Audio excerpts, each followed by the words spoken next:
Well, on a much brighter note, prepare to be amazed by the printers that work in 3D. That's right, they can print items you can hold in your hands and use every day. It's hard to imagine, but as they say, seeing is believing. Here's Brian Seymour. If you can think of it, you can make it with a 3D printer. They're printing organs, kidneys, livers are being printed, printing bones. So it's almost the Frankenstein of is becoming a reality. So you take the original manufactured glaucoma implant and you've come up with your own here on the 3D printer. Firstly, it's simple. A 3D printer is the same as an ordinary printer with one difference. A 3D printer prints one layer, then prints another one on top of it, then another, then another, then another.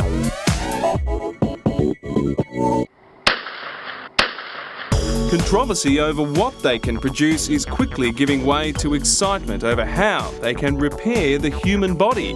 How long would it take the printer to print out something like this? I think this is a number of hours in order to print these types of structures. Not days, not weeks? No, it's not days. We're looking at turning things around in hours. Professor Gordon Wallace leads a team based at the University of Wollongong, dedicated to revolutionising how we manage the human body, specifically replacing injured or diseased cells, organs and bones with printed ones.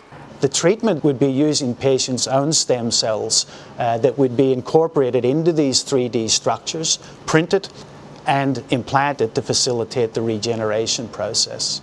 3D printers can be loaded with many different types of so-called ink. These new inks can be made from plastics, metals and even organic tissue. And what's that? Is that some kind of joint? Yeah, so this is a scaled version of a hip implant, as you can see, which has been printed with a three-dimensional metal printer. Imagine printing out one of your own organs and having it implanted without the risk of rejection. Soon, we'll be doing it. Little Kaiba Gianfrido was born with arteries constricting his windpipe. Every day, he stopped breathing and had to be resuscitated. Quite a few of the doctors said that he had a good chance of not leaving the hospital alive. The solution, 3D printing.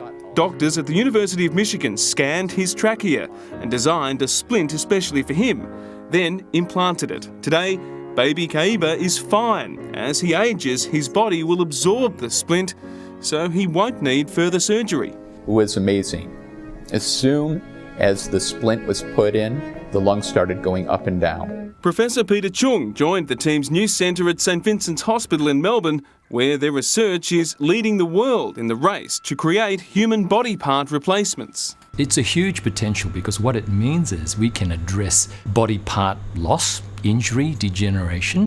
Up till now, most attention on 3D printers has focused on guns. It's actually not legal to print out a real working gun, and even to have the blueprints or the files to do that would be illegal.